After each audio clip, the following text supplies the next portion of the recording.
Jenna and I first crossed paths about 7 years ago, and we hit it off immediately, forming a close bond. We were both raised in the heartland of America, where our strong Christian values put God above everything, even family.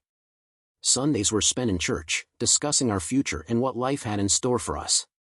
I built a solid career as an engineer, with plenty of prospects, while Jenna excelled in her job selling accounting software for a big tech company out of Dallas. Before we got married, my parents, with their considerable wealth, gifted me a 3-bedroom house as a graduation present. They believed in sharing their success while they were still alive, unlike most who wait until after they're gone. Jenna and I tied the knot a little over 5 years ago, and since then, it's been like an ongoing honeymoon. Our sex life was passionate, with us coming together at least 4 times a week. Our friends joked about how we seemed like soulmates, and some of them were downright envious of how close we were. The joy in our lives doubled when we were blessed with twin girls. Raising them became our top priority, creating a loving and nurturing home. Sure, some might call our life boring. Most evenings, we stayed in, cooking at home. We saved Friday and Saturday nights for going out, and Sundays were always reserved for church.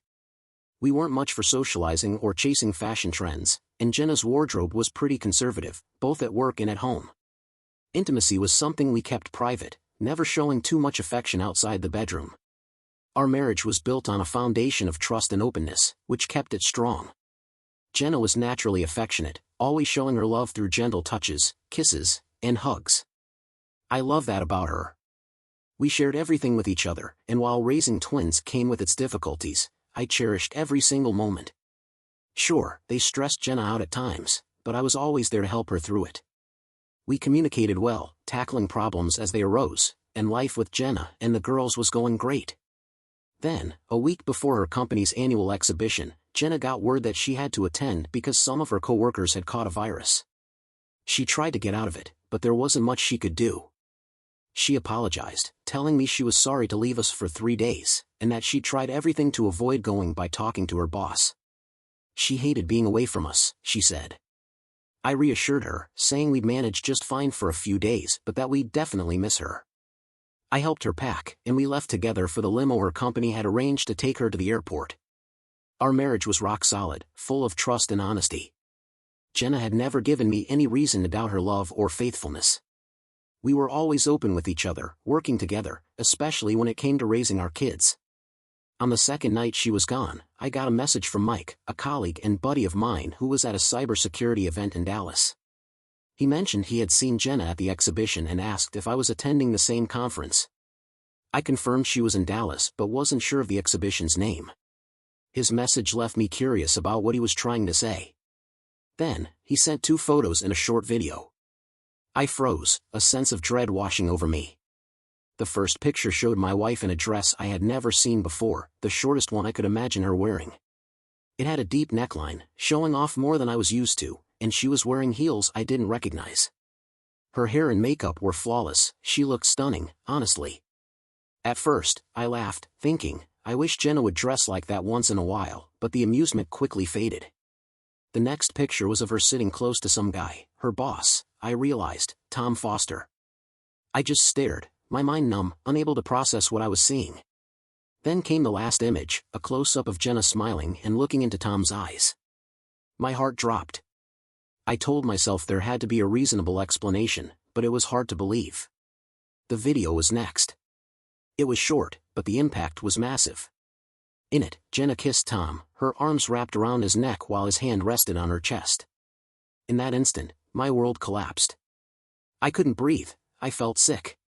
Tears poured down my face. A message popped up, "Are you okay? What do you want me to do? Do you want me to check on her?" I responded, "Yes, I'll call her right now."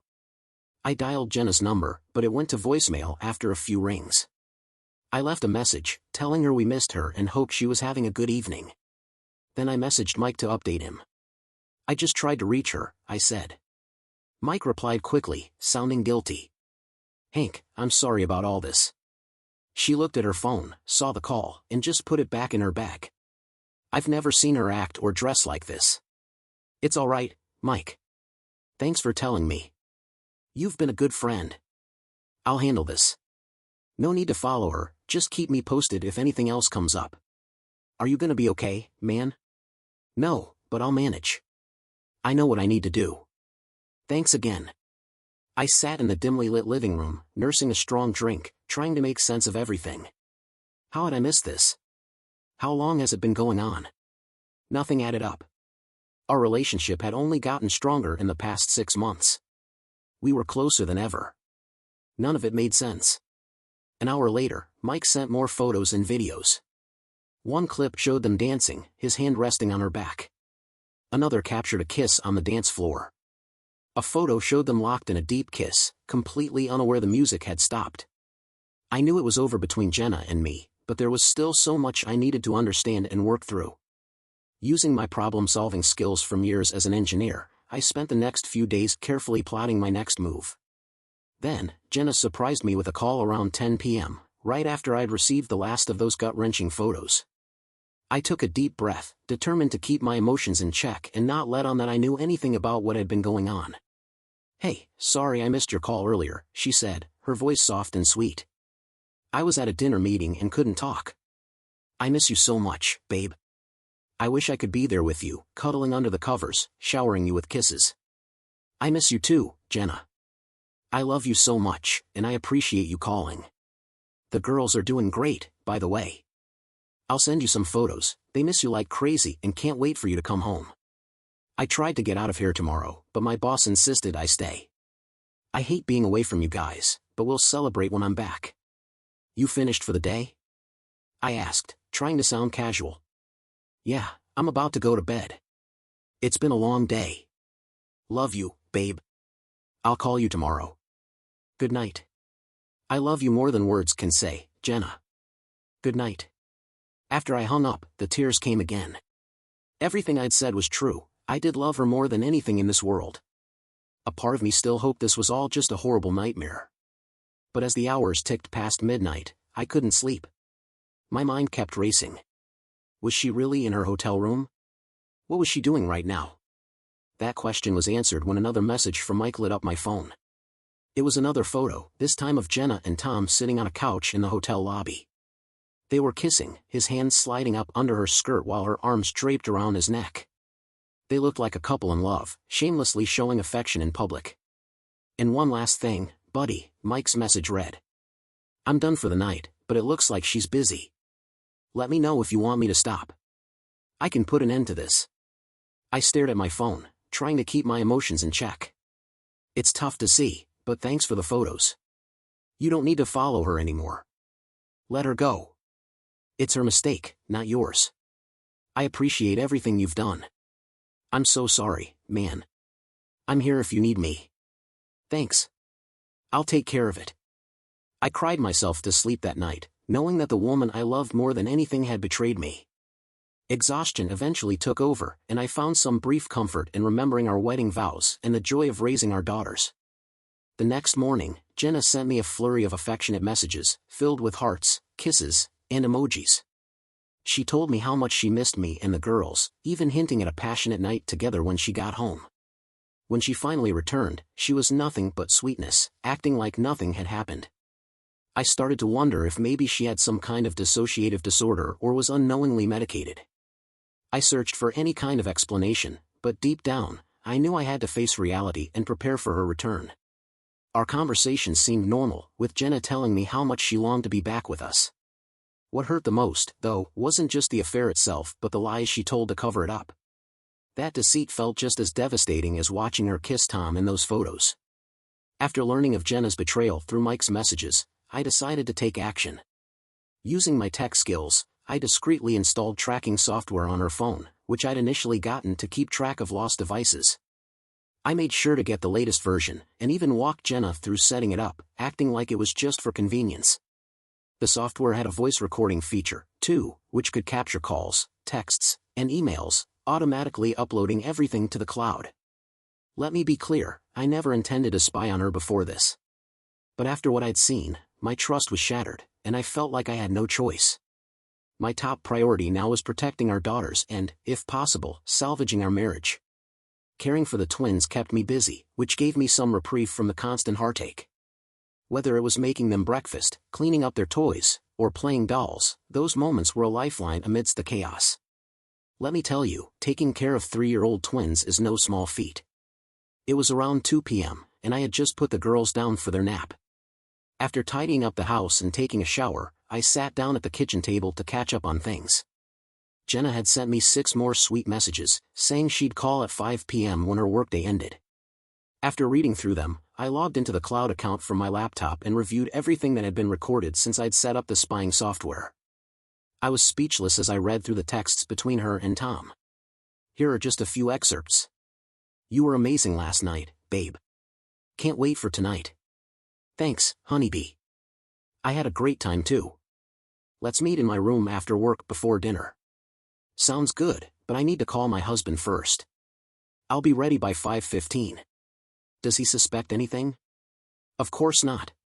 He thinks I'm still in love with him. We've kept it a secret for over 6 months, and he has no clue.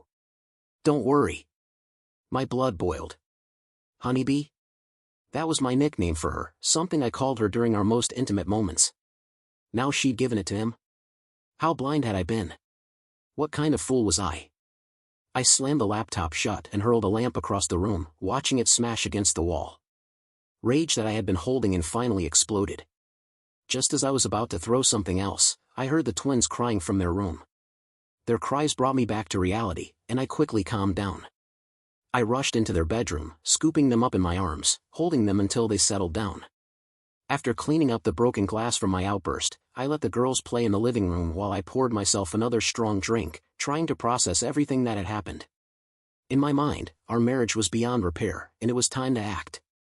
I didn't have the emotional energy to listen to more of their conversations or go through any more files, so I let them pile up in the cloud. My plan was to keep up appearances with Jenna, pretending to be the loving husband she thought I was, while quietly figuring out my next steps. I needed to contact a divorce lawyer, hire a private investigator, and ensure I could get custody of the girls. Their well-being was the only thing that truly mattered to me. Hey, sweetheart, Jenna's voice came through the phone. How are the girls doing? They're missing their mommy, I replied, keeping my voice steady. Oh, I miss them so much, she said, her voice filled with affection. And of course, I miss you too. I can't wait to wrap my arms around you when I get back. I'm going to give you the biggest kiss you've ever had. I played along, just like I'd planned.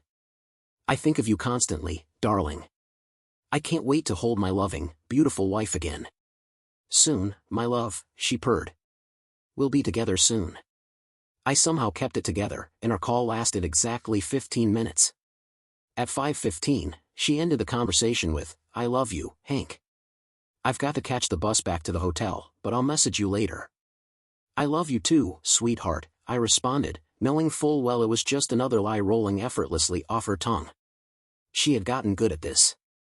As I hung up, the hurt from her deception was now turning into something darker, contempt, anger, and a need for revenge. I had loved her with every fiber of my being, and the betrayal cut deeper because of it. But I was determined to expose her lies and make her face the consequences. When Jenna returned from her trip, I greeted her at the airport. She embraced me, just as she had promised, and kissed me like nothing had changed. Either she was a world-class actress, or she still genuinely cared for me. I couldn't figure it out. Was her affair with Tom purely physical, or was there something more? Her behavior continued to confuse me. That evening, she spent a solid hour with the girls, relishing every moment with them. Later that night, she was particularly affectionate in bed, whispering how much she had missed me and the girls, saying how hard it was being away from us. She spoke of wanting nothing more than to be close, to hold me in bed. She was tender, loving, the complete opposite of the woman I'd seen in those photos at the exhibition.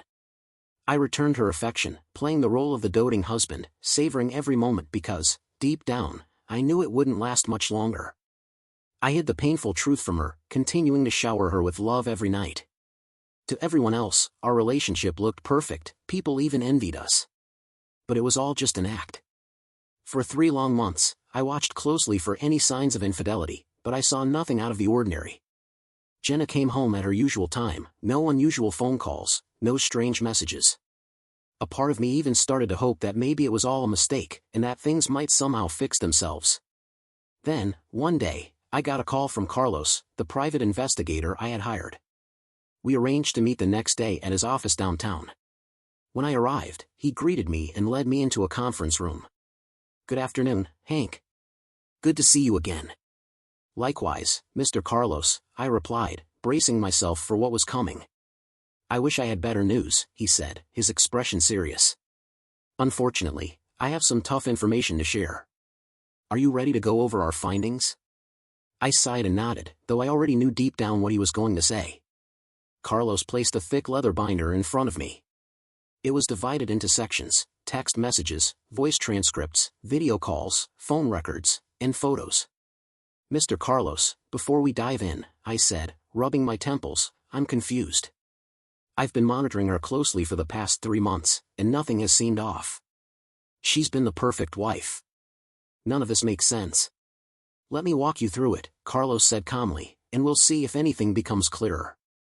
I hadn't been able to bring myself to review the files in the cloud, clinging to the hope that somehow this would all work out. But that hope was shattered as Carlos flipped through the pages. There were over 75 pages of text messages, 25 pages of emails, and 75 pages of time-stamped photos showing Jenna and Tom going in and out of hotel rooms together. There were over 82 video calls and 50 pages of phone transcripts.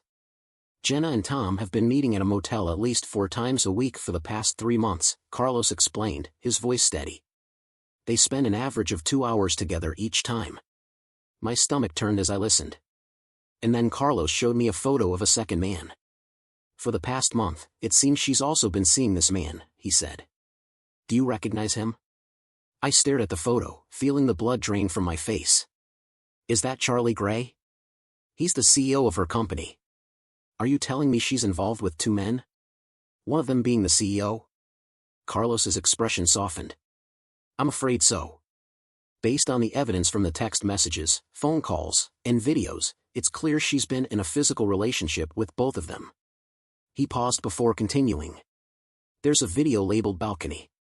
It shows them engaging in an intimate moment on the balcony, with Charlie behind her as she leans over the railing. They didn't realize they were being recorded. The footage is in high definition, we have clear close-ups of their faces, and the audio was recorded too." Carlos played the video on a massive 80-inch screen. My heart shattered into a million pieces as I watched the woman I once adored lean over the railing, with her CEO standing behind her. I felt like I was going to be sick. I had to step out of the room for a few minutes to regain my composure before I could face more of it. When I returned to the conference room, I urged Carlos to continue. I needed to know everything about what my wife had been up to. "The video labeled Balcony 2 shows your wife with both Charlie and Tom at the same time," Carlos said, his tone somber. "I'm sorry to have to show you all of this, but since they were in public, these recordings could be useful if you decide to move forward with your divorce and custody case." I sat there, my mouth hanging open, still struggling to comprehend how this could be Jenna. I prayed desperately that there had been some mistake. "Hank," Carlos continued, "we've looked into both Tom Foster and Charlie Gray. Tom has been married for 10 years and has 4 young kids. Charlie has been married for 25 years with 3 grown children. The text messages between your wife and Tom reveal that Tom introduced Charlie into their activities after Jenna expressed interest in, well, a love triangle. It's tough to read, but I'll leave it with you to review on your own time. Here's the folder and a USB drive with everything. Your lawyer will likely need them both." When I met with my lawyer, she was shocked at the sheer volume of evidence we'd gathered. She couldn't believe that Jenna had managed to hide her infidelity so well at home. Jenna kept playing the role of the devoted wife and mother, acting like everything was perfectly normal. My lawyer laid out the various legal options based on the evidence I'd provided, but she needed time to review everything fully. We scheduled another appointment for the following week, and I instructed her to start filing the divorce papers as soon as possible. As I left the lawyer's office, I felt hollow inside. I knew it was over long before these meetings, but watching those videos had extinguished any last hope of reconciliation. I couldn't shake the question, who was this woman I thought I knew? Later that evening, after putting the girls to bed, Jenna and I sat down to watch a movie I found on Netflix called Unfaithful. I'd heard it was good, so I casually suggested we give it a shot. Knowing the film's theme, I had prepared myself for a conversation I needed to have. During the movie, I nonchalantly mentioned a female intern at my office who had been flirting with me for months. "Can you imagine me with another woman?" I chuckled, trying to keep things light. Jenna's eyes narrowed. "Really? Who?" If I catch you even thinking about being with her, I'm gone. You're mine, and no one else's, she said, dead serious. It was mind-blowing how she could be so indignant about the idea, given her own actions. It was driving me mad. Hank, why didn't you tell me about her sooner? What's her name? She pressed. Relax, Jenna, I said, forcing a smile. She's just a young, flirty intern. I've completely ignored her. What about you? You're the most beautiful woman in your office, no one flirts with you? Of course not, she snapped. They all know I'm married, and I'd never cheat on you. So, in all the years we've been together, you've never once entertained the idea of being with someone else? Not even a friendly kiss? Have you ever cheated on me? Her anger flared. Are you serious right now? How could you ask me that? I constantly tell you how much I love you. I've always been faithful to you. I can't believe you'd even think that. I quickly apologized, agreeing with her to keep the peace, and we resumed watching the movie. I chuckled to myself, she could have been an actress with how convincing she was. No wonder she was so good at her job. Once the tension died down, she leaned against my shoulder, and I knew it was time. I picked up my phone, opened the messaging app, and pulled up a photo of Jenna and Tom kissing on the dance floor, his hand resting on her behind. What are you doing, Hank? Why aren't you watching the movie? Because what I'm looking at is a bit more real, I replied calmly. What do you mean? She asked, her voice growing uneasy. I muted the movie and turned my phone screen toward her. The image of her and Tom locked in a passionate kiss filled the room. She froze, her mouth moving as if to explain, but no words came out. That's quite the kiss you're giving Tom, I said, my tone sharp. Where did you get that? She finally managed to ask. You were at dinner with your pal Tom Foster, right? My friend Mike spotted you too and texted me to confirm if it was really you. Turns out, it was. And he sent me this. I've got to say, you looked stunning in that dress. I've never seen you wear something so revealing. Trying to impress your boyfriend, maybe? Go ahead, I'm all ears. What's your explanation? She fumbled for words, her confidence wavering. It was just one dance, Hank. He was drunk, and after the song ended, he grabbed me and kissed me. What you don't see is that I slapped him right after and caused a scene. I'd never let that happen.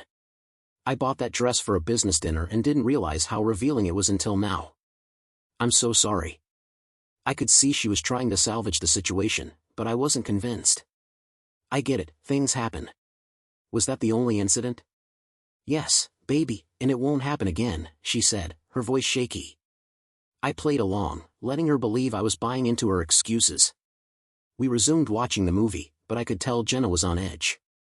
After a few minutes, I reached for my phone again, this time playing a video of her and Tom sitting on a couch, his hand sliding under her skirt. She shot me a panicked look. What are you watching now? Remember that night you called me, saying you'd had a long day and were heading to bed? Yes, she whispered. Well, Mike sent me another message about 2 hours after that. This time, it was a video. Want to see? I asked, hitting play. The video showed her and Tom kissing on the couch, his hands roaming where they shouldn't have been. I'm eager to hear a new explanation, I said, smiling. By now, my anger had turned into something colder, contempt and a strange sense of amusement at her desperation. Jenna's voice trembled. Hank, I'm so sorry. After we hung up, Tom called me to discuss a client issue we had for the next morning. He asked me to meet him in the lobby to go over some details. I had a few drinks and got a little tipsy, you know how I am when I've had too much. I know the video looks bad, but nothing else happened. I told him to stop, reminded him that I was married, and then I went to my room. I raised an eyebrow. That's part of the problem, honeybee, I said, watching her flinch at the nickname. I've always believed you. But in the last 20 minutes, you've lied to me twice. Can you understand how I feel? Here I am, sitting at home, and the woman I love is off kissing her boss in some bar, wearing the most revealing dress I've ever seen her in. How do you think I feel? Hank, I love you, she sobbed. That was 3 months ago, why didn't you confront me earlier? Honestly? I said, staring her down. I wanted to see if you'd come clean on your own. I hoped you'd be as honest and transparent as we've always been with each other. But now I see where we stand. So, tell me, are there any other lies? Do you have feelings for him? Are you thinking about leaving me? I was toying with her now, enjoying the way she squirmed under the weight of her own deceit. She started crying harder, swearing up and down that she loved me and only me. Jenna, please don't keep telling me how much you love me. I know you do, and I still love you. But that doesn't change the reality of these photos. I need answers. Are there any more lies? She took a deep breath, trying to calm herself. Hank, please believe me, nothing more than a kiss happened. I told him to stop every time. I don't know what Mike told you, but you have to trust me. I sighed, pretending to consider her words. All right, baby, I trust you. But here's what I don't get, why did you dress like that for him? You've never worn something like that for me. Was it for him? And do you have feelings for him? Please, I need the truth. Her tears started up again. No, Hank, I only love you. I never want to lose you. I don't know why I dressed that way. Maybe it's because the other women were wearing similar outfits, and I wanted to fit in. I felt insecure. But nothing happened. I swear.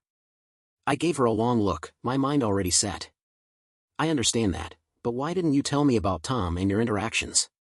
If nothing happened, why hide it? I didn't want to upset you, she whispered. He's my boss, and I didn't want to risk my job. If anything had actually happened, I would have told you right away. You believe me, don't you? I comforted Jenna with a kiss, gently holding her as she cried. That moment marked the beginning of my month-long plan to get my revenge. That night, we made love, and I found myself detached, imagining her as if I were one of her lovers. I wasn't about to deny myself her body, nor would I caution her about anything unusual. She played her role perfectly, but at that point, I didn't care. She was more passionate than ever, trying to convince me that I was the only one in her heart. This routine continued for the next few weeks. Every night, her performance was flawless, and I simply sat back and enjoyed the show. The next morning, I checked the cloud for any new messages with Tom. As expected, she didn't disappoint. Oh my God, someone took photos of us at the exhibition and sent them to Hank. His friend saw me at the restaurant without Hank. I'm not sure if he knows yet, but the video showed us kissing. Damn, now that you mention it, I remember a guy with a phone across from us. I didn't think much of it at the time. How did Hank react? Nothing, I convinced him it was no big deal. He has no idea I spent the night in your room. I told him it was just because I'd had a few drinks and made amends. He's always been easy to sway, a few kisses and some good sex, and he forgets everything. Be careful, babe. We'll meet tomorrow at 1 p.m. as usual. Can't wait. Love you, honeybee. Love you too. That was the last message. I sat there for a moment, taking it all in. Sure, I felt like the world's biggest fool, but there's a strange satisfaction in plotting your revenge. So, I continued, carefully and deliberately.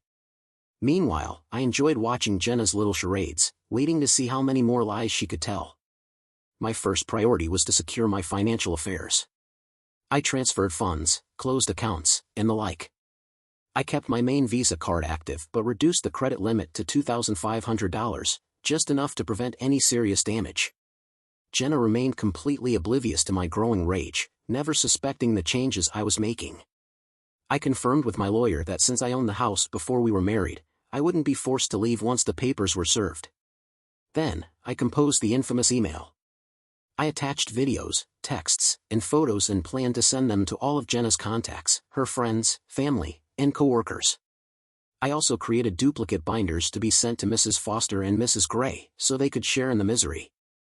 These would be distributed at the same time the legal notifications were delivered. My lawyer was also preparing to file public civil lawsuits against both Tom, her boss, and Charlie, the CEO.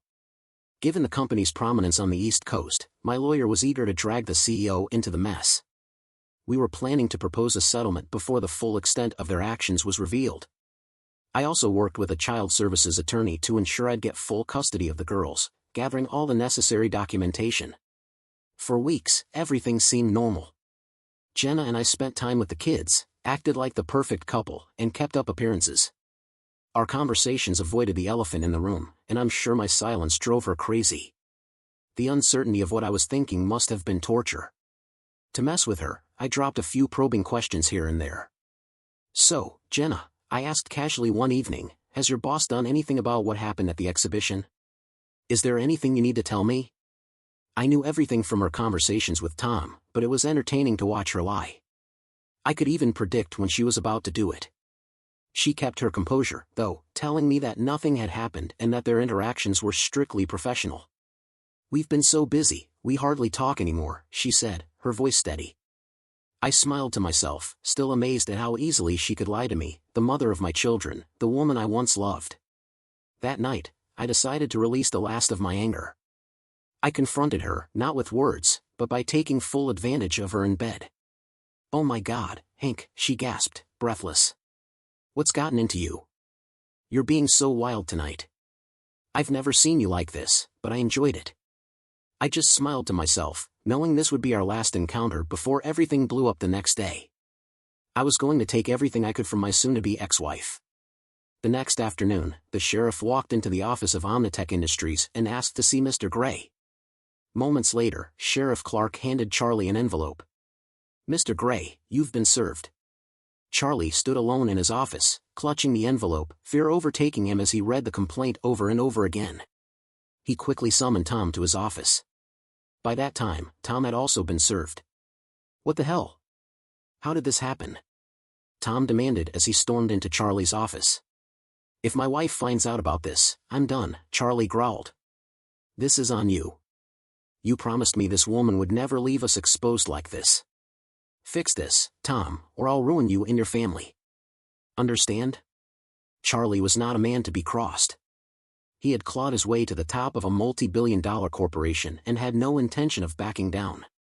Tom hurried out of the office, his mind racing. He needed to talk to Jenna immediately. As he made his way down the hall toward her office, he saw the sheriff leaving from the same direction. Bursting through her door, he found Jenna sitting at her desk, tears streaming down her face. What happened? She stammered, her voice choked with emotion. How did he find out? I don't know, but I've been served with divorce papers, Tom replied. And Gray and I are both facing civil lawsuits for our actions. There must be more evidence than just those 2 photos you showed me. You need to convince Hank to drop this, or Gray will destroy us. Oh my God, Tom, this is terrible, Jenna sobbed. I don't want to lose Hank. I have to find a way to fix this. Do whatever it takes, Tom urged. Go home, talk to him, make him see reason. Call me tonight if you can. Keep me updated. Trembling, Jenna packed up her things and drove home. The man she loved, the father of her children, was divorcing her. She didn't want it to end like this, she genuinely loved Hank, but she couldn't resist the excitement of the affair. Now, she needed to make him understand that she couldn't lose him over this. When she arrived at the house, it was empty. The girls were at Hank's sister's place, as they were every afternoon while we both worked. Jenna called Hank's sister and asked if she could keep the girls overnight. Without hesitation, she agreed. Jenna showered, did her hair and makeup, and waited anxiously for Hank to come home. At 6 p.m., she heard the garage door open. Her heart pounded as she anticipated the confrontation that was about to unfold. Jenna, I said as I walked in, didn't expect to see you tonight. I figured you'd be with Tom. Oh wait, he's married with kids, this could get awkward. Hank, please, she said, taking my hand and pulling me to sit beside her on the couch. Despite everything, she looked calm, almost more pleasant than usual. She'd been preparing for this. I played along. Hank, as you already know, I was served today, but I don't want a divorce. I love you, and I need you. I won't sign those papers. Tom means nothing to me. Yes, we had sex, but it wasn't love, I just needed it, and I'm so sorry. It'll never happen again, I promise. Oh, you promise? Well, in that case, I guess I can trust you now, I said with a sarcastic smile. Let's forget everything and go back to normal. Jenna embraced me, planting a kiss on my lips. Thank you, baby. I love you so much. I'm so grateful you understand and forgive me. I won't lie to you again, I swear. I pulled away, gently pushing her aside. You're delusional, Jenna. I can't trust you anymore. After all the lies, the deceit, there's nothing left. I gave you so many chances, but you kept lying, destroying our lives. Do you even realize what you're doing to our girls? I can't look the other way. But you can't seem to understand why I'm going after Tom and Charlie. Her eyes widened in shock. Well, those partners of yours run a multi-billion-dollar company, I continued. When I leave, I'll need money to take care of the girls. Since they're partly responsible for destroying our marriage and my life, I'll destroy them too. I'm going to ruin their families, hit them where it hurts the most, financially, and use them like they used you. Jenna had never seen me like this, angry, focused, unshakable. She realized she had lost all control, both over the situation and over me. Tears streamed down her cheeks as she knelt in front of me, clutching my legs and begging for forgiveness. A flicker of sympathy passed through me, but my anger was stronger. I gently lifted her up onto the sofa and spoke to her in a calm, almost patronizing tone. Here's the plan, Jenna. Pack your things and stay at your mom's for a few nights. Get yourself a lawyer. We'll arrange a meeting to talk things over. In the meantime, a little advice, stay far away from Charlie and Tom. Things are about to get messy. Later that night, Jenna went to her mom's house, telling her there had been a disagreement and she needed to stay for a while. At 11 p.m., she called Tom, looping Charlie into a three-way call. Charlie, are you here? She asked. Yes, I'm here, Charlie replied. Jenna, what happened? Did you manage to convince him to drop the lawsuits and the divorce? Charlie demanded. No, Jenna sobbed. He kicked me out and warned me that things were about to get ugly. Charlie's voice exploded through the phone. Jesus Christ, Tom. What have you done? You're an idiot. If my wife finds out about this, I'm finished. You swore this woman would never turn on us. Fix this, or I swear I'll ruin you and your family. Understand? I don't know what to do, Jenna cried. Hank's out of control. He won't answer my calls or texts. Charlie cut her off. Tom, you need to set up a meeting with Hank. Make sure it's somewhere loud and public. Jenna, you'll be there too. We'll try to make him back off. If he refuses, Tom and I will explain how much worse it'll be for him and his family if he doesn't drop the lawsuits. I've got people who handle things like this, and I won't hesitate to use them. Tom, shaken, replied, Yes, Mr. Gray, I understand. Jenna, you know what you have to do? Yes, Mr. Gray. Good. Make it happen tomorrow. We're running out of time. Jenna and Tom hung up, both filled with dread. That night, as I listened to the call, I wasn't surprised by their desperation. I was already planning my next move. The next morning, Tom called, asking to meet and settle things. We agreed to meet at 6 p.m. in a courtyard. By 4 p.m., I was at my private investigator's office, preparing. We had cutting-edge technology, including noise-canceling mics, ready to capture clear sound even in the noisy environment of the bar. The PI was also there to film the meeting for evidence. I arrived at 6:15, intentionally keeping them waiting. When I walked up to the group, I saw Jenna with her two accomplices. Jenna, I'm surprised to see you here with your partners. But I guess we all know where your loyalties lie. So, gentlemen, what brings us here? Charlie spoke up first. Hank, I'm Charlie Gray. I requested this meeting. Gray, I said, looking him over. You look different in person. These videos don't really do you justice. Can't say it's a pleasure to meet you. Charlie tried to stay composed. I understand your anger, Hank. If I were in your shoes, I don't know how I'd react. But we need to discuss something important. Go ahead, I said, playing along. We want you to drop the lawsuits against me, Tom, and the company. I chuckled. That's it? Oh, sorry, no can do. Someone has to pay for taking away the most important thing in my life. I glanced at Jenna. The only woman I've ever loved, the mother of my kids. Jenna began to cry, realizing the gravity of the situation. What will it take for you to end this and take Jenna back? Name your price, Charlie said, trying to sound reasonable. I leaned forward, my tone ice cold. First, no amount of money could make me take her back. She betrayed my trust, my love, and ruined our children's lives. But I'll drop the lawsuits under two conditions. 1. I want $5 million in compensation. 2. I want to meet both your wives, and Jenna has to confess everything to them. Charlie's face twisted in anger. Go to hell, Hank. I'll give you $100,000, and you'll sign an agreement to keep this quiet forever. I smiled, unbothered. That's not going to cut it. but I'll drop it to $4 million, on one condition. Your families must know the truth. Charlie's rage flared. You're sealing your fate. Think it over, Hank. Drop the lawsuits and take Jenna back. It was just a fling. We can resolve this. I pulled out my phone and sent 2 prearranged text messages. Then, I accessed my email and hit send on the messages containing all the videos, photos, and texts.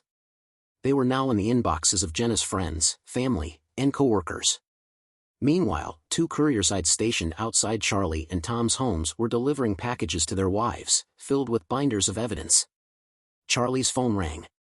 Then Tom's. Their wives were calling. Charlie shot me a look of pure fury. What the hell, Hank? I'm talking to you, are you dropping the lawsuits? I leaned back, keeping my voice calm. My answer to you, Tom, and Jenna is this: go to hell. Just then, both Charlie and Tom's phones rang again. Their faces turned pale as they realized the magnitude of what had just happened. Jenna looked at me, confused. What's going on, Hank? She asked, her voice trembling. Check your email, I said. I think you'll understand soon enough. Charlie, red-faced and seething, pointed at me. You're dead, Hank. I'll slit your throat and watch you bleed out like a dog. With that, he stormed out of the bar. Tom, on the verge of tears, turned to me. Why? Why would you do this to me? I raised an eyebrow. Seriously? You've been using my wife every day for months, ruining my marriage, and you're surprised someone would hit back? Everything I sent to your wife was for her, so she could know what kind of man you are. You destroyed countless lives, Tom. Just then, Jenna's phone began to ring.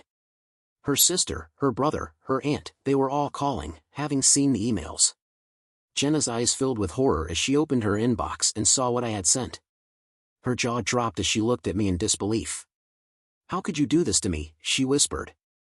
You made it too easy, darling, I replied coolly. I still love you, Jenna, but it's over.